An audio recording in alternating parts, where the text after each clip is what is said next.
Hello and welcome to On Point. This episode features a conversation with Brad Genser, founder and CTO at Farther, the first digital family office that pairs expert advisors with intelligent technology to manage your entire financial life in one place. At Farther, Brad provides the vision for using technology to deliver an elite wealth experience for clients.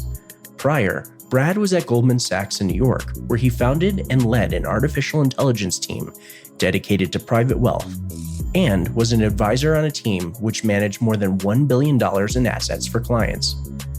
Brad graduated from MIT with an SM in mechanical engineering and an MBA. He also graduated from the United States Military Academy at West Point in 2007. Brad is a two-time war combat vet and was awarded 2 Bronze Stars. In this episode of On Point, Brad discusses the importance of fostering relationships as a leader, managing over $1 billion in assets, and how he received 2 Bronze Stars while serving in the Iraq War. Brad also talks about the valuable lessons learned from the military that aid his efforts in founding the next generation of great financial institutions. Now, please enjoy this interview between Brad Genser and your hosts, Tim Shaw and Lance Dietz.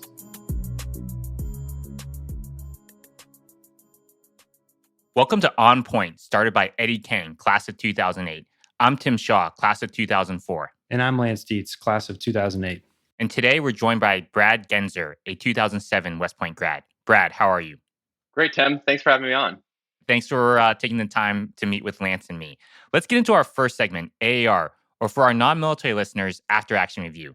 In this segment, we'd like to touch on specifically what other veterans can learn from you, your process, and your journey. Can you please talk about your decision to attend West Point?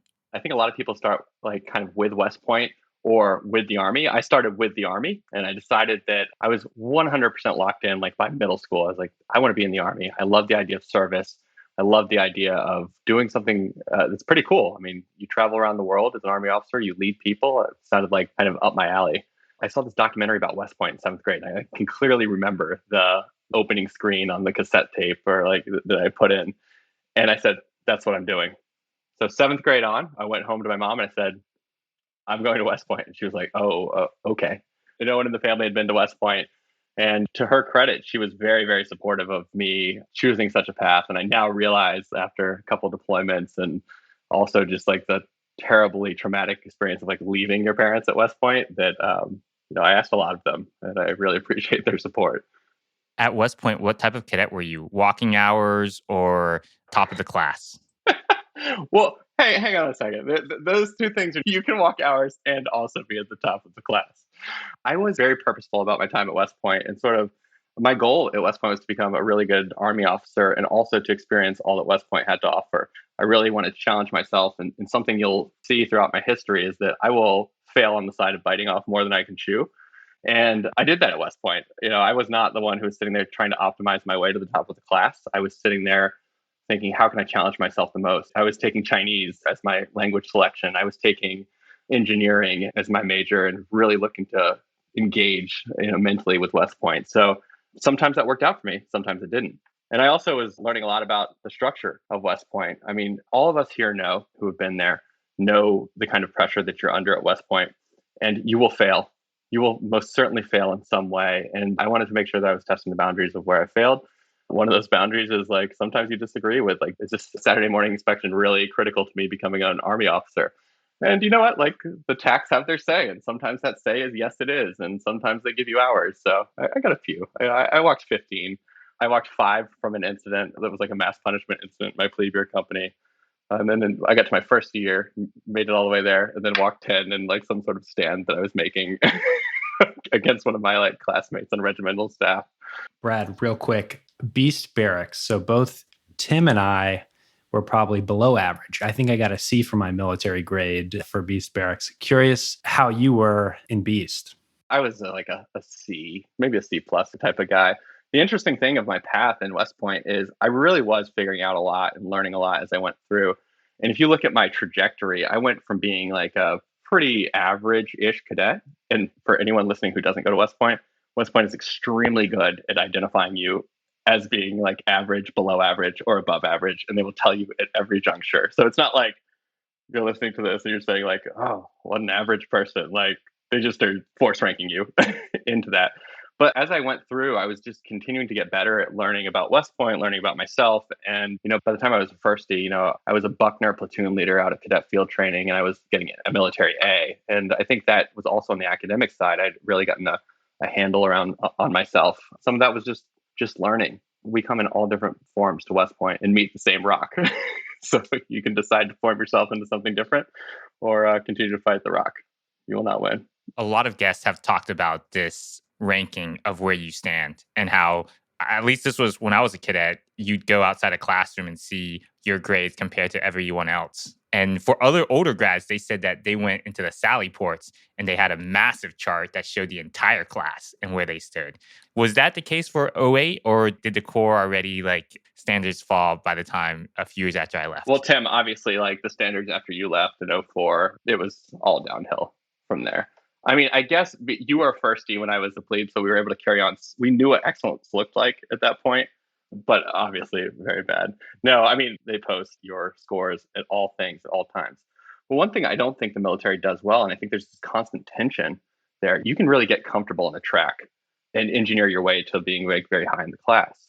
And I guarantee you there are people who were in the top 5 of the class and every year who didn't really challenge themselves and who didn't actually learn as much as someone who may have been 20th, 30th, 50th in the class. And that's sort of a sad result. I think there's a constant tension in the military too between being a garrison officer and being a combat officer. Being a combat officer is more of a jazz. Being a garrison officer is more of a, I don't know, like a spreadsheet. Those two things are probably comparable. So I think there is a tension between how much are you challenging yourself, how much are you testing the boundaries and freestyling and sort of gaining judgment that does not always align with class rank. This podcast already started out very similar to Stan McChrystal's podcast. Stan McChrystal was like, I was a terrible cadet. I figured things out. And, I was clearly a better officer than I was a cadet. It's interesting how things that are measured are not always indicative of what is actually important. Yeah. I walk around with something here at Farther. I walked around with it at West Point. It may be because of West Point. I'm very attuned to the fact that today is the last May 16th that I get to live in 2022. It's the only one. And at West Point, there's much more to the education than just military, physical, and academic. You also are learning how to be a person. You're building your life. You are building friends of a lifetime.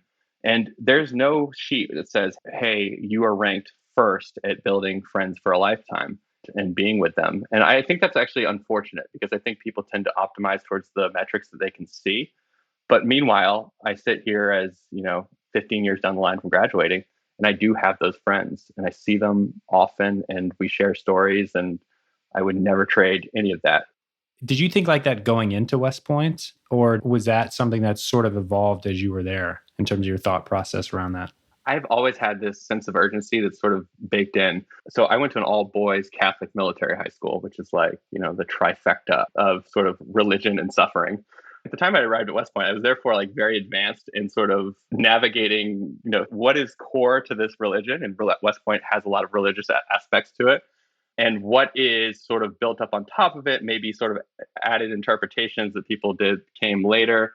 So I think I was able to navigate as much as a freshman can. I'm much better at it now, navigate what's most important and what's not. And I said, there is competition for my time here. And I do only have one life. And certainly in the time that we were at West Point, people would get up there at lunch and announce that people who graduated just a year ago had died in Iraq. That is a very tangible reminder. This may be your last kind of hurrah here. You better make the most of it. That's powerful. And I also remember that. Were there any particular classes that were super impactful on you, or any experiences in general? So I think this goes a lot into the people aspect. I was a mechanical engineering major. And to the point of what I said earlier about challenging myself, I actually started out as a physics major. I actually love physics. I still will read about quantum physics and stuff like that because it's just wild. I mean, there's stuff going on in there that ultimately the conclusion is just we don't know. And that is one, very hopeful to me, that there are things that we can observe in this universe that we just don't understand yet. And so there's a lot more knowledge to build. And that's sort of a hopeful kind of message, I think. But I arrived at the point pretty quickly, okay, we actually don't know what's going on. I was like, well, is there something a little more practical here? And I jumped to nuclear engineering. And in my nuclear engineering journey, I took thermodynamics. And my instructor, now Lieutenant Colonel Phil Root, who's with DARPA, he really sensed something in me and decided that I was worth his time to like mentor and walk along. And I went to mechanical engineering for him. To me, I was getting the quantitative kind of knowledge building that I wanted. And I had a mentor who was very strong. So that class like sort of was a turning point. And one of the key turning points, you asked what kind of cadet I was always running experiments to optimize stuff. I think I was taking like a nap because, you get that afternoon nap after you're allowed to keep your door closed. And someone called me and it was then Major Root. He was like, hey, Bradley, are you coming to AI today? Which is additional instruction, sort of like office hours. I was like, no, I wasn't planning on it, sir. He's like, why don't you come on down here? So he sort of like pulled me like out of whatever ridiculous experiment or probably like immature thing I was doing. It was just like, come on, get yourself together and live up to your potential. Silly tangent here, Brad. When you napped, did you keep your shoes on? One. And two, did you actually break sheets? I'm an experimenter. We do things. I tried it all. We all know that there are certain times to break sheets and there are times to kick your shoes off and times to let them hang off the bed. So it's just situationally appropriate. There's no firm rule here. Besides Major Root, did you have any other mentors at West Point? My plebe and yuck year, sophomore year sponsor, Colonel Art Scott, who ran the dental command there, he was my sponsor at the Ice Cream Social, or he and Linda. And they just took us in and they're the best people. And I think that there's a common theme amongst my mentors is that like they're the people I'm not. And I look at them and I say like I want to be more like them. Art and Linda are just very big hearted. And I tend to be a very kind of intense person, very driven and very much like will plow through anything. And I think Art, Phil Root are just very thoughtful and help me to like say like, ramming forward is good, but remember you can be better. You can be more thoughtful than just ramming through a wall. Ramming through a wall has yielded some incredible results for the Army. You received the Bronze Star twice. Could you share a little bit about those awards? There are two types of Bronze Stars. There's a Bronze Star for charging machine gun nests and throwing grenades into them. That's for valor. That was not me. There's a Bronze Star for service, which is more like, hey, you were sort of in this exceptional time and did some exceptional work. Like many, many people have received those awards who went to Iraq. And my characterization of it, like when I came out of Iraq, was probably something like, yeah, everyone gets that. But then like everyone didn't get it. And not everyone was around during the times that those were being given out. It just happened to be an exceptional time. A lot of what you'll see or what I'll say about my career is I was in the right or wrong place. I'm not sure if getting deployed twice is like being in the wrong place or the right place, but I deployed right at the sort of height of the surge, right at the time that Al-Qaeda was being pushed out and Iran was pushing in with the Shia militias. It was a very interesting turning point in the war. And I'm much more kind of like thoughtful about the fact that like those kind of things don't happen as often these days. Really glad to have been alive during that time and have stayed alive during that time, frankly. We got connected a decade ago through a West Point roommate of mine, plebe year roommate. And so the long gray line has connected us, even though we didn't know each other at West Point. This gentleman, who's a fantastic American soldier, human, is Corey Wallace. And would love for you to chat about your experience with Corey, how you met him, just because I think he's just an amazing person. But Corey is an amazing person. And Corey is one of those people who I would count as a mentor / exactly what I needed. And as I go through life, I think about how patient Corey was with me and sort of like now we're getting a theme of like me being impatient and sort of mentors calming me down. I met Corey. So just a short story. I was an armor officer. I commissioned out of West Point into armor, did the whole armor basic course stuff. And I got orders to go to Iraq as a replacement. So I was meeting the 3rd Infantry Division unit that I was in about 6 months into their 15-month deployment and showing up as a second lieutenant, which was just like, it was very, very difficult situation because they'd had a really rough go of it up to that point. I actually got dropped in within a couple of days of arriving in Iraq. I was actually a platoon leader, and I really, for the first few weeks, didn't see my platoon except at night. So I didn't really even know what many of them looked like. It was one of those like situations where they're like, just in case you're not thinking of not preparing to be an officer here at West Point, you should prepare because this might happen to you. And I had this like pretty rowdy first deployment, came back after 9 months and was like, great, I'm back for a year and a half. And the Army was like, no, psych, you're not doing that.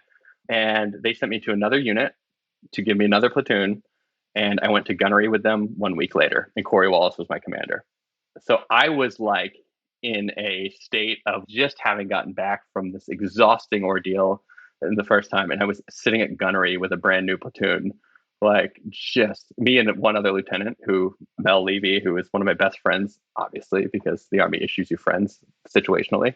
And Corey had a very, I think, intense first deployment. And I don't know, he just knew what we needed and did not push us on the things that didn't matter and was really communicative about making sure that we were able to sort of rest up before we went back.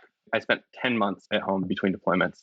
3 months of that were in the field with 1 month at NTC. And so that was a very rough time, I think, for me personally. And Corey was just unbelievably supportive during that phase. Brad, I'd like to double click on something in that experience. How was your relationship with NCOs and how did you foster that during such a challenging time? My first NCOs in my platoon were very testy in that I'd arrived in Baghdad and met them. They had been through some rough go with leadership. They were sort of suspicious of me, and naturally, like, this butter bar shows up and it's like, let's go do a raid tonight. And I had to very quickly sort of establish that I was good at something. And I think that what happened over time is that they really did start to warm up to me. It wasn't like a situation where it was like really nice. And my platoon sergeant was very protective of, almost against me towards the other NCOs. Eventually we broke through that. And I think in like relatively short order. So that was a little bit of a crash course and very testy kind of thing. And there wasn't a lot of time to like figure it out and get to know them and stuff like that. They were like, we want competence. We want it right now. And you better get going. And I think that I was able to meet that challenge. I actually still stay in touch. My gunner still texts me like occasionally from my first tour.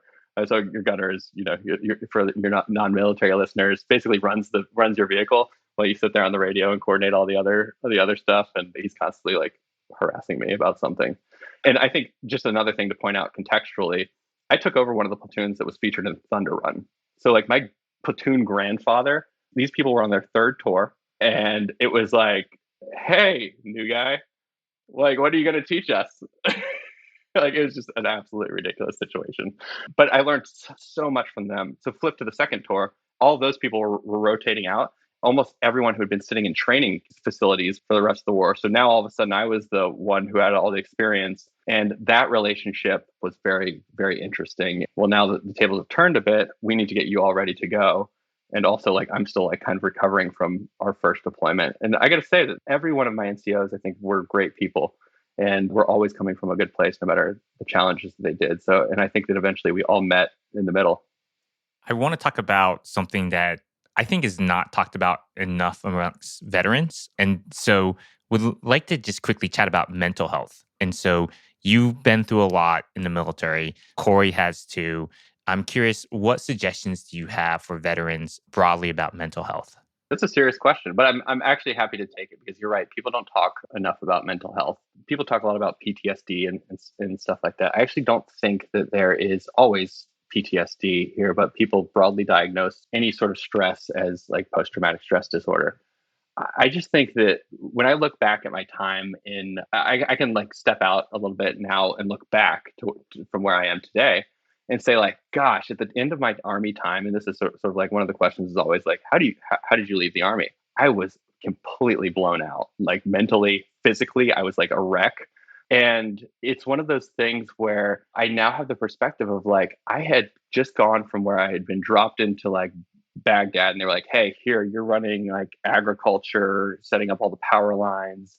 And by the way, you're in the middle of a geopolitical kind of mosh pit between Iran and Turkey and stuff. And like, yeah, just go figure that out. And the scale of that was so large. And then you get back from the United States and you become very small. Your duties, your responsibilities, and that shift is so jarring in a way. It takes a lot to get used to coming from that like big stage down to like where regular reality is. Extend this even through business school. You're starting over. You are going from like doing this huge thing, living at the very edge of life, to starting over and being like the new person who's sitting there pushing paper back and forth. And I think that adjustment is a very jarring thing and is not something that is like abnormal, but it is something that people have to kind of go through and deal with. And I think the advice here, as I've done this journey, is like realize that it will take time to adjust to your stage and give yourself the time to recover and rest. I don't think that I appropriately like sort of had the right kind of mindset to realize that was what was going on as I was making this massive change from the military into the civilian world. But looking back, I sort of say I was pretty exhausted at the time that I was leaving the military. A lot of people of our generation know the movie The Hurt Locker, and I find the movie to be laughable in many areas.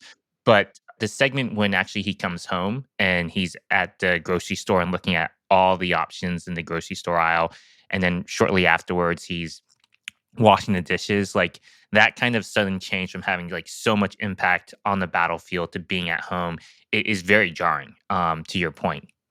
Brad, this seems like a great time to transition to the next segment, which is what we call the sit rep or the situational report, where we talk about what you're doing now and your path from the military to current day. So if you don't mind, can you just give us a quick overview of when you left the military to where you're at now with Farther? Sure. So by the way, the Army came back in a big way for me. So I had this like journey in the middle. And I say come back for a big way. Like this is the deal with the military. They call it service for a reason. You sign up, say, I sign life over to you, and they tell you where to go. And that was just the cards that I were dealt. So I don't hold anything against like the military for this. And they actually came back and sort of did me a solid on my way out. My last station was at the Presidio of Monterey in California, and it was just amazing. Which, if I could stay there for all of my military career, I probably would. So I was sitting there at the Presidio of Monterey, and it was very clearly I was overextended from like a family credit budget. I was married. I actually had to delay my marriage to go on my second deployment, which was a thing. I'm still married to Amanda, who stuck with me through the whole journey of all of this. And it was time to leave. And I think that was really where I was. Like, it was time to go focus on my family and figure out what to do. And the natural stop for me was business school. I started applying to business schools. Tim, that's when I met you. So talk about great mentors. Tim has been a mentor to me for years and years as I tried to transition out. I was in Monterey. He was at Stanford, and he was doing a dual degree in law and his MBA, and was sort of coaching me through the process. So thank you, Tim, a lot owed to your success. A lot of my success is your own. And I think it was a good move to go to business school. I actually ended up getting into a dual degree program at MIT called the Leaders for Global Operations. It allows you to do an MBA and an engineering degree at the same time. My specialty was mechanical engineering. So like continuing the theme of I want to be challenged. If I'm going to take 2 years off, I want to make sure that I pack as much into there as I possibly can. At MIT, though, I got introduced into Goldman, like just sort of through randomly. I was sort of like poking around at careers and trying to figure out the world of civilian careers. And my parents were actually insurance agents. And I was like, is there something like that for post MBA? They seemed like they lived great lives. It really changed the way that our family grew and the circumstances of our family. And I said, that would be a great thing for me. Goldman Private Wealth, met them along the way, continued to stay in touch with them, and said, this is what I want to do. I went to Goldman afterwards. This is effectively being a private wealth advisor. I started there. I sat on a team with over $1 billion under management. I actually this is another place where mentors are important. Lots of knowledge comes down through apprenticeship. I had a very good team. David Darby sort of said, I will teach you how to do this. But while I was doing that, I was trying to grow my own business. And this is a very entrepreneurial kind of thing. You're calling people and asking them for their life savings, and this is for people with like, call it $25 million plus, and saying, hey, I'd like to manage your money. And they're like, cool. Like, nice to meet you, new person who doesn't know anything. And I was like, this is going to be hard. I need to scale this thing. So I built a data platform on my desktop to predict and detect when people had demand for wealth management services. Turns out that's a very useful thing. And the heads of Goldman's wealth management division said, can you do that for the whole organization? I said, yes, I can. I led a team of quants and engineers in building out a data platform to predict and detect when clients and prospective clients had demand for wealth management. It was just a phenomenal experience. I got to work all across the bank, investment banking, asset management, wealth management, and it was really just a fantastic place to make a transition. But the story of finance has nothing to do with where finance is today. It has nothing to do with like lack of effort or lack of optimization or lack of talent. These are massive organizations now that have to make a change to technology driven operations and to technology driven kind of data analysis. And it's a very hard thing to do. I think it's going to be easier to do on the outside. So I set out and had met my co-founder Taylor along the way, who was seeing the problem from more of a fintech perspective. And we said, we've got to start the next great financial institution. And here we are at Farther today. Real quick before we get into Farther, when you were building the data platform at Goldman, curious what you liked most about it. Was it building the team or hands dirty into code? Kind of what did you enjoy the most? I am a very curious character. I continually suffer from this need to be hands-on as well as the need to build a team. The world wants you to be one or the other. And I refuse to bow at this point. Even today, I still write the code for most of our trading systems. I don't know a way that you can do otherwise. And one of the key tenets of the military that we've learned at West Point is you lead from the front. It is important to build the team to show them that you can actually do the job. It's also important for you to actually understand what's going on. Anyone can sit there and sort of describe a theoretical kind of thing, but when you're in the weeds, you understand what's going on. Now, there's a counterbalance there that's like, don't be in the weeds too much. You're growing a team. You need to scale it. And that's a constant tension, but I'm very cognizant of that challenge and try to navigate it. So I loved both. And I think both interact with each other. I want to jump in real quick, which is, can you share what Farther does? And so like software for private wealth managers, etc. So Farther is a financial firm. We are a wealth management firm. We blend cutting edge technology with advisors. We fundamentally believe that people are a part of the future solution. It's not going to be just a technology solution, even though technology will play a big part. We want the technology to support what advisors do. We focus on high net worth clients, people with significant wealth. And this is coming kind of two flavors. The first flavor that we see a lot of is people who are coming up in their careers, those people who are kind of the canonical example, someone who works at a Facebook, they're approaching director, senior director level, and they have a few $1 million, they have kids, they have exploding complexity in their financial lives. And wealth becomes a team sport then. So that's kind of where we're focused. We are not taking on the same kind of problems that a lot of earlier wealth techs were, where they were trying to like really push and democratize, and did a good job of democratizing access to investment management. We are about the full experience of wealth management.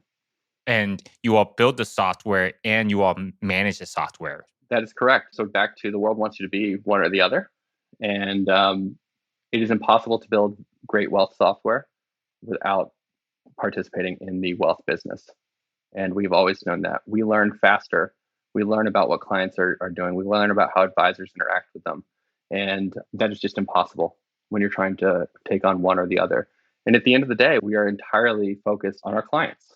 And we recruit advisors who are very focused on those clients culturally, because the clients are the ones who make the decisions.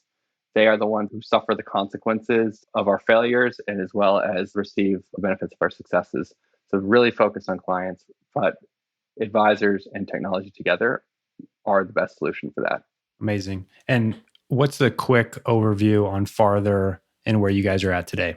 So Farther we are in the midst of closing our Series A. We have garnered the support of top venture capitalist firms, Bessemer Venture Partners, led our last round and is going to be leading our Series A. They backed Betterment when they were coming up. They backed United Capital before them. And so they know our space quite well. Tim is an investor, leading VC here, and we appreciate his support. And we're at the point where we're really turning towards growth. We started in 2019. We've gone from effectively nothing to we're just approaching $200 million. If the markets will cooperate with us, then that would be very helpful to us, to a $200 million under management, and a very clear path to being much, much greater than that. In many ways, the story of Farther and the story of wealth tech is about getting over the start hurdle. Once you start, it's a business that just continues to grow and you continue to accelerate growth because it's a naturally social business. Friends of advisors who we recruit tell their friends of clients, tell clients, and so forth. So there's a nice kind of snowball effect that we're starting to see. So I would say that we're making that turn from early stage to being something much more substantial, which is a fun journey. Brad, what has been most valuable from the military when starting farther for you?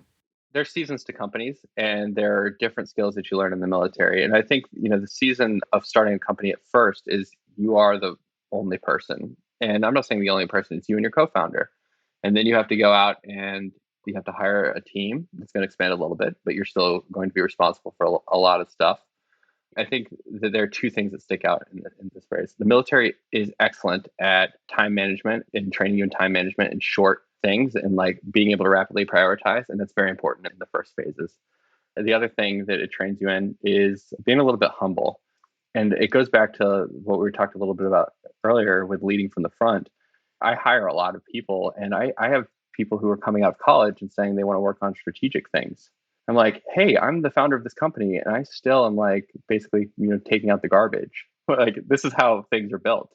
And I really appreciate that in the military, the culture is such that you will pick something up. Don't just stand there and give a solution. Get in there and start doing stuff. And that's very important in the first stages of the company. You're rapidly, like really VC funded companies are about finding demand.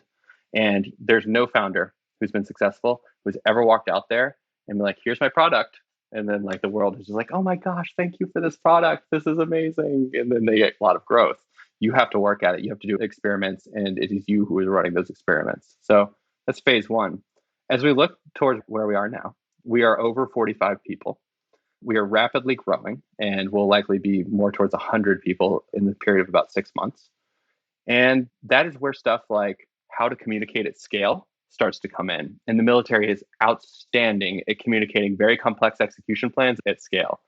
They have set entire offices up to solve this problem. And I am really gaining the benefits of being able to do that. And it's not just communication about execution, it's also things like principles in setting up kind of your, I'm going to say this because I don't like it, but your commander's top 10. What are you doing? What is everyone orienting towards right now? And those are very important things. And I'm sort of just on the other side of that transition where we've started putting those things together. And the military is just phenomenal at solving small problems and large problems. They've done it for a very long time and in a very important context. You talked about the bias for action. And clearly that's been the case for you and the team at Farther. When we last spoke, you talked about process and operations. You talked about how the back end was very complicated. People think finance is just like moving bits. It's actually much more complicated than that. And then I got the impression then that there were aspects of the military that both of us didn't necessarily like, paperwork and process, but that actually probably has helped you. So my domain is finance, and finance is very heavily involved with the government. The government is very heavily involved with finance. It takes on a lot of the same like kind of feel as when you're trying to like, check out at the property book office or CIF or something like that. Being in the military is helped immensely in navigating those types of things. Everything is a team sport. And we have a lot of people here who are trying to meet government regulations, and I think in a very good way. And I think your military gives you a lot of experience with dealing with people who have very tight, non-negotiable demands, and then you trying to figure out what they need and what you need to accomplish the mission of whatever you're trying to do. The military is phenomenal at that. And it is a really great experience for someone who's working in finance and really trying to change the world. I think a lot of people in the earlier fintechs took more of a Silicon Valley approach to wealth tech and fintech. They're like, we're going to just ram through this problem. The problem is that a lot of the regulations that are on the books, a lot of the laws that are on the books are there for a reason. If you aren't curious about exploring why those reasons are and trying to meet the regulators in the middle who are come to work every day with like a pretty good idea of like trying to help people, then you're just shooting yourself in the foot. And I think that the military sort of helps you frame those conversations a little differently. We also talked about this in person, is that there's aspects of the military that are extremely helpful, but everything is really MET-TC dependent. And so there are rules that you take away from the military that can backfire if you just try to copy and paste it directly into a startup. That's 100% true. I think that one of the things that I always try to remind myself is in the military, you take for granted the fact that you have a very down-selected body of people around you. Down-selected from the fact that they have raised their hand towards the mission, one, then been filtered and screened for capabilities and trained and very well trained. In a startup, you start on day one with someone new. They have not necessarily subscribed to the entire mission. They might be checking it out. They also may not be well trained. And how could they be well trained in what you're trying to do? You just created this thing not too long ago. What happens in the military is that people will treat failures as moral failures. And they'll say, you're failing, and it's because you don't care to uphold the standard. And I think that works for if everyone knows the standard. If everyone doesn't know the standard, that doesn't work. You really have to break yourself out of that mindset and into the mindset of, first, let's try to help this person and try to make sure they know the standards, and then help them try to get to victory and be a little bit more constructive about it. We unfortunately don't have enough time to talk more about farther and where you are right now, but I'm very confident you are going to go much farther. And in the interest of time, let's get into our next segment, which is the standard operating procedure. And that's personal routines, habits, and words to live by that have been instrumental to your success. What habits or routines did you pick up in the military that you still adhere to now? So the military has a habit that they put on everyone, and that is time management. They box your time very well for you. And I think a lot of people, like, sort of when they leave the military, they explode outward. I'm still very disciplined about how I allocate my time. If it does not fit into my calendar, it is not a thing that's happening or that I'm committing to. And that is something that it drives a lot of very hard kind of conversations. I think that's like something that I carry forward, is like, make sure that you allocate the time to things. So there's that. And then I think the other thing is the military is very big on the whole person, and I am also big on the whole person. And I play a lot of sports still and work out a lot. And I say a lot. I allocate time to it. And I think that's a habit that helps me with the flow of my day. It helps me just be calmer and a better leader. So I very much credit the military for make sure you do your PT, make sure you play sports. You and Dan McChrystal get along very well. On that podcast, he was like, I'll get my PT in at 5 a.m. And if I have a 5 a.m. meeting, then I'll wake up at 4 a.m. And same as Dan Streetman. Dan Streetman, CEO of Tibco, like multi-billion-dollar company. And he's like, I will still do my Ironmans. I will still run with people who are impaired vision and help them through marathons. So kudos for keeping up with your PT. And this is a DPE approved podcast. Well, the downside of this, though, or the side of the military that I did not take with me, is the military has a culture around sleep that is unproductive. And I am very, very disciplined about managing my sleep, because I have to come in and turn in a banner performance every single day, usually in a very knowledge-driven context. So I got to be thinking. It's not just slogging forward with a 100-pound pack and you can do that on 2 hours of sleep. That is a different problem. So the problem set is different. But I really make sure that I get my sleep. I understand that I'm giving up the sleep and I'm probably going to be unable to do deep technical work for the next few days. And that's the trade-off that I make. So I think it's like a little bit of both. Like the health aspect is, you got to take some of what the military does, but you can't just blindly like kind of say, I'm also going to sleep 4 hours a night, because you'll explode. You'll get sick. Again, Stan McChrystal also, he walked through that. He's like, everyone knows me as a person that like eats one meal and sleeps so less. And like, I actually like really like emphasize how sleep is so critical now. I actually almost never get sick. And that is largely because of sleep. When I do get sick, it's because I did not sleep. It's almost like, it's a flashbang. Like I stayed up all night working on something. I'm sick in 2 days. Brad, let's move to our last segment, which is what we call giving back. Very curious, like what's your advice for someone who's leaving the military or thinking about a startup or transitioning in their civilian career that you would give to them based on your experiences? The common pattern that I see of people getting out of the military is that they're like, I've done this great thing, and that is correct, that you have done a great thing, and I should therefore do another great thing. And it takes some time to readjust. And I would say that it's actually quite normal. You spent, particularly for officers, you spent the last decade of your career training towards a single job. You're an expert in your field, but that field does not exist in the civilian world. And you need to take the appropriate time to gain experience and readjust, or realize that you are taking an approach that may not have an easy path for you. Specifically, when I think of like my path, I had leadership that was in the context of the military. I knew nothing about finance. I went to a place like Goldman and learned a lot about finance. I went to business school to learn about, business, and that's important. And if you think about what my job is today, venture capital and founding company is not about just product and operations. I sit there on calls where I walk through spreadsheets with professional investors day in and day out, and they're asking the question, can this company be a $10 billion plus company? And that is not something that you can freestyle. There's nothing in the military that is like prepared you for that kind of situation. So I would say like, you have all the leadership skills, just be a little patient and as you transition and try to get some experience that fills out those gaps and try to find the people who will fill those gaps. Yeah, it sounds like you've done an incredible job surrounding yourself with a great network and taking advantage of opportunities. So a little bit like planning, but being able to flex from the plan based on the situation, as we talked about with the military and how it translates into the corporate world as well. There's a lot there from the military that is applicable. We're impatient and we want things to happen now. And it's a rotation into the civilian world. And aligns well with finance, that long-term compounding. You just can't beat it.